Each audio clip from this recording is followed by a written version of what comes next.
Hello ज्योतिष अध्यात्म में मैं आपका स्वागत करती हूँ।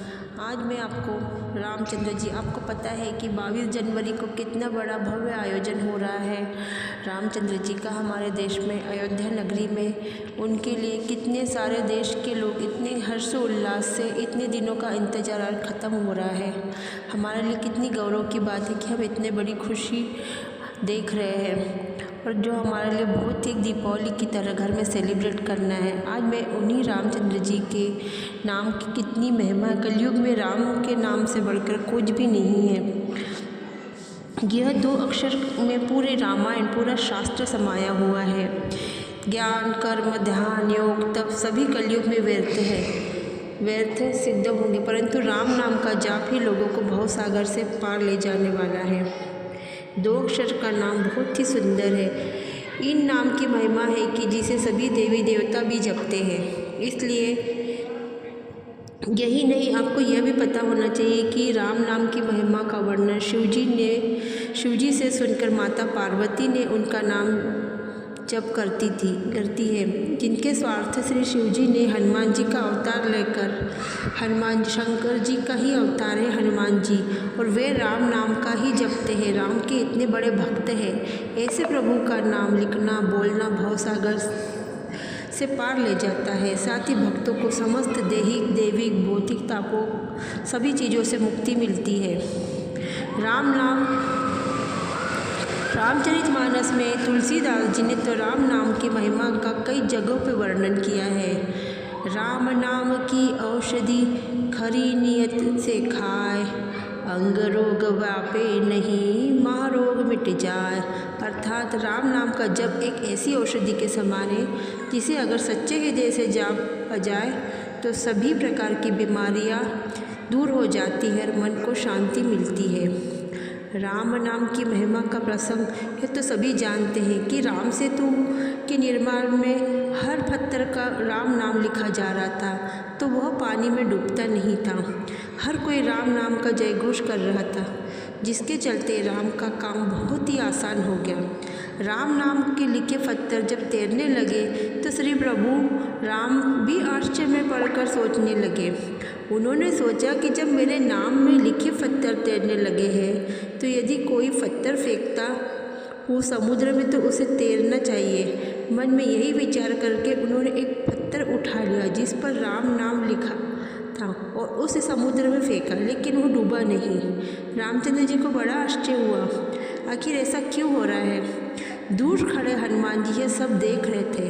तब उन्होंने प्रभु श्री राम की मन की बात सुनकर उनके पास पहुँचे और कहा, हे प्रभु, आप किस दुविधा में हैं। इस पर श्री राम जी कहते हैं कि हनुमान जी, मेरे नाम के पत्थर तैर रहे हैं, लेकिन जब मैंने अपने हाथ में पत्थर फेंका तो वो डूब गया।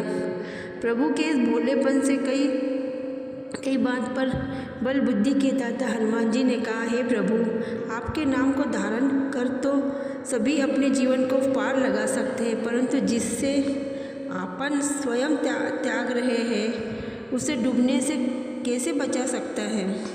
राम नाम में इतनी शक्ति है कि उनके नाम के जप करने से जैसे ऋषि वाल्मीकि और संत तुलसीदास अज्ञानी से महान ज्ञानी बने, उसके बाद उन्होंने रामायण और रामचरितमानस ग्रंथों की रचना की। शबरी ने भगवान का नाम लेकर उनको इतना मजबूर कर दिया कि वनवास के दौरान उनको स्वयं मिलने के लिए कुटिया में पहुंचना पड़ा।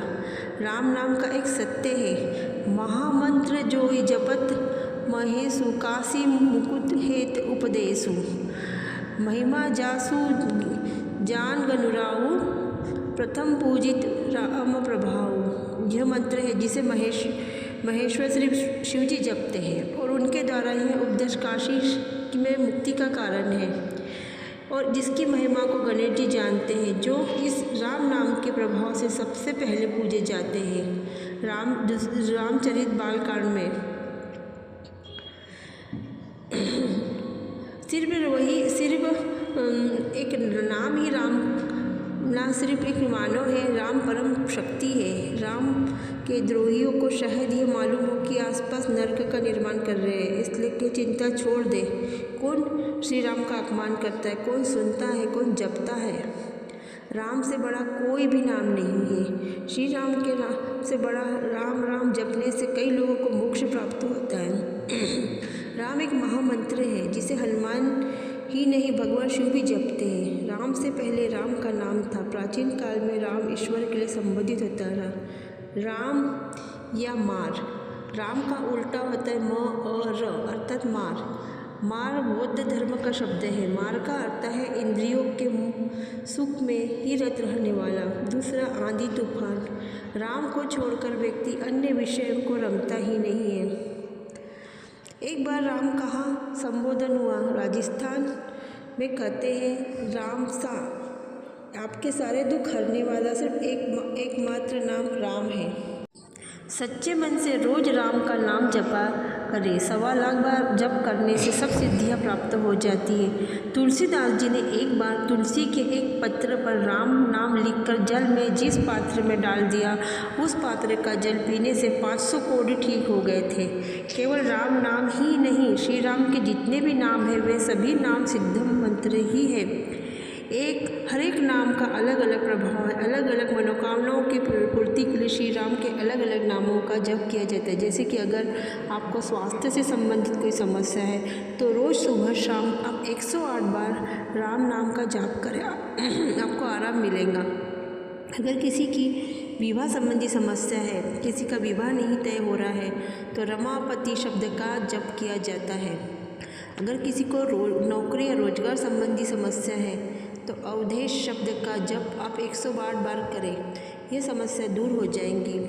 अगर किसी को संतान प्राप्ति चाहिए तो कौशल नंदन शब्द का 108 बार और बाल रूप का ध्यान किया जाता है रामचंद्र की।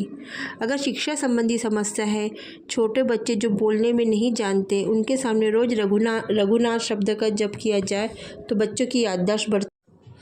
बड़े बड़े तपस्वी महायोगी राम नाम का जप करते हैं। उनके अनुभव है कि अगर हम राम नाम का जप करते हैं तो सिर्फ आप ही राम नाम का जप करिए। हर समय हर काम करते समय राम नाम लीजिए, आपके सारे कार्य सिद्ध होंगे। यह मेरी थोड़ी राम नाम के बारे में जानकारी थी।